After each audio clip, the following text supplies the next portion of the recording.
Explosive testimony on Capitol Hill. Former ambassador to Ukraine, Bill Taylor, testified behind closed doors yesterday, but his opening statement was released, and we've got a few key takeaways that we want you to understand. Just three.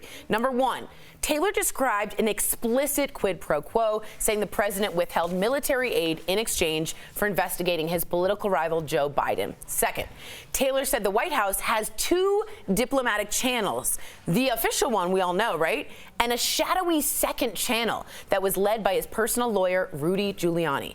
And finally, Taylor was told Ukraine had to, quote, pay up before the president would, quote, sign a check. Now, the White House is responding, saying President Trump has done nothing wrong. This is a coordinated smear campaign from far-left lawmakers and radical unelected bureaucrats waging war on the Constitution. There was no quid pro quo.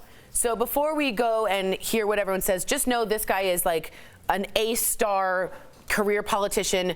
He served on every administration since 1985, served in Vietnam, State Department hack, and completely wrote down meticulously notes on every single thing he did. So no one disbelieves him at this point. I'm just trying to put that out there. Go ahead, Lindsay. Right. I just want to bring up also the Republicans just stormed a closed-door meeting that's going on right now. Yes. And so one of them. This is what's happening. This is what live is happening. This happened just like moments ago. They were trying to bring their cell phones in, and which is a violation, and as Lindsay said, stormed the committees that they are not on in order to, I guess, stop. Well, the they testimony. said they want there on behalf of million of Americans who want to know what's going on. They were there because their constituents are asking, why is this president getting impeached? Give us answers. And I think just to piggyback that, it's kind of like September 24th is when we announced bombshell Nancy Pelosi is going to be doing an impeachment inquiry. September 26th is when we said another bombshell. The whistleblower is out, and we're going to have his testimony. So October 7th, another bombshell, another whistleblower, perhaps. We didn't hear from that person. And today, a bombshell smoking gun testimony. So it's kind of just like, if there are so many bombshells and so much information that we have to move forward, why not move the impeachment forward in the House and then go to Senate and get an answer? Because I think that